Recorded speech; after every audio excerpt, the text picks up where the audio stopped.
Vous pensez connaître vos enfants? Vous croyez que tout va bien quand vous travaillez et que la maison semble tranquille? Détrompez-vous. Ce qui se passe dans l'intimité de certaines chambres pourrait vous glacer le sang et changer votre regard sur l'éducation. Dans la petite ville tranquille de Nuhu, la famille Okafo semblait parfaite aux yeux de tous. Monsieur et Madame Okafo étaient des parents travailleurs et respectés, et leurs enfants, Amara et Marco, étaient le bonheur du quartier. Amara, l'aîné, rayonnait de joie et son sourire illuminait chaque pièce.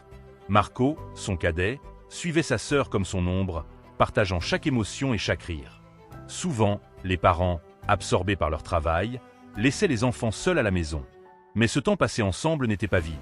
Ils jouaient, se racontaient des histoires ou simplement restaient silencieux côte à côte, partageant le même lit le soir pour se murmurer leurs rêves et leurs peurs.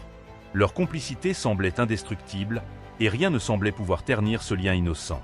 Un après-midi, Marco entra précipitamment dans la chambre d'Amara, un téléphone à la main, ses yeux brillants d'excitation. Il avait découvert des contenus en ligne destinés aux adultes que des garçons plus âgés lui avaient montrés à l'école.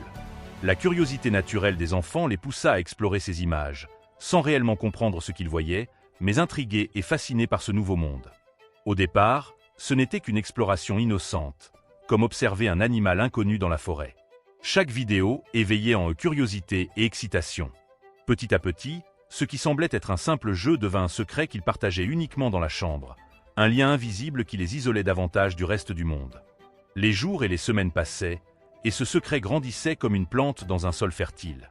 Chaque après-midi, quand la maison était silencieuse et que les parents absents, Amara et Marco regardaient ensemble les vidéos, fascinés par ce qu'ils découvraient. Leur lien, autrefois innocent, se renforçait dans l'intimité de leur chambre. Avec le temps, leur curiosité se transforma en imitation. Ils commençaient à reproduire ce qu'ils avaient vu, pensant à un jeu. Ce qui était innocent devint rapidement un comportement régulier, effectué discrètement, souvent à la nuit tombée, toujours à l'abri des yeux de leurs parents. Chaque fois qu'ils agissaient, un mélange de peur et d'excitation les envahissait, renforçant leur dépendance à ce secret. Les parents, inconscients, pensaient que les enfants dormaient paisiblement, ignorant que chaque jour de leur absence rapprochait leurs enfants de comportements dangereux. Les enfants se retrouvaient piégés dans un cercle qu'ils ne comprenaient pas, pris entre curiosité et peur de l'interdit. Ce petit secret, jamais partagé avec quiconque, commença à avoir des conséquences émotionnelles sur eux. Amara et Marco étaient isolés dans leur monde, incapables de parler de ce qu'ils faisaient ou ressentaient, et l'innocence de leur enfance se transformait en un poids silencieux, difficile à porter. À mesure que les années passaient, le secret grandissait et les enfants s'enfonçaient dans des actes qu'ils ne savaient pas comment contrôler.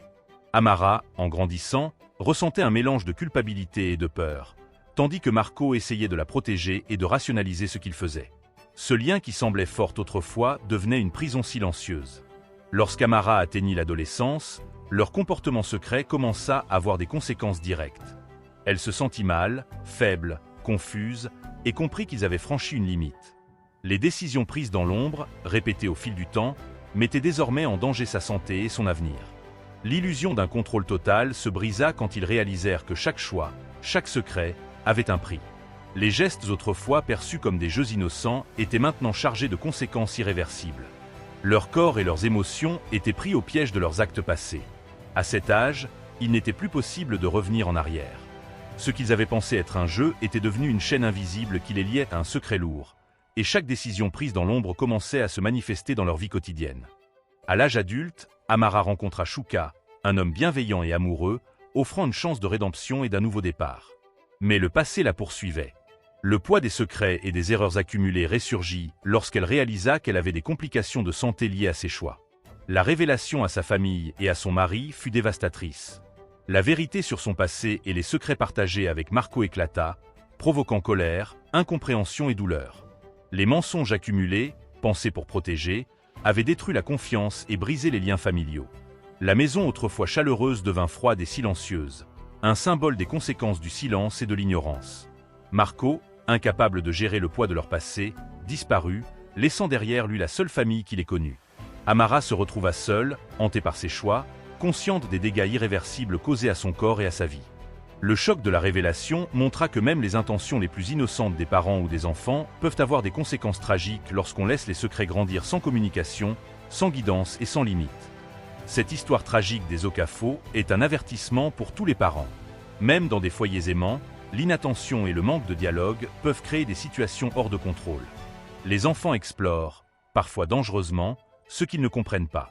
Il est essentiel de guider les enfants, de leur enseigner la différence entre le bien et le mal, de parler ouvertement de la curiosité, de l'Internet et des dangers cachés dans la vie quotidienne. Le silence et les secrets peuvent se transformer en pièges irréversibles, affectant leur vie, leur santé et leur avenir. Protéger un enfant ne signifie pas uniquement subvenir à ses besoins matériels. Cela signifie être présent, attentif, savoir parler de ce qui semble inconfortable et comprendre qu'un geste, une conversation ou un avertissement peut sauver des vies. L'histoire des Okafo est un rappel puissant. Peu importe combien les secrets sont bien gardés, ils finissent toujours par apparaître et leurs conséquences sont souvent irréversibles. Parents, soyez vigilants, enseignez, guidez et observez. L'avenir de vos enfants dépend de votre attention et de votre amour véritable. Si cette histoire vous a marqué, aimez la vidéo, commentez ce que vous en avez retenu et abonnez-vous pour découvrir d'autres récits captivants qui font réfléchir et préviennent des drames silencieux dans nos foyers.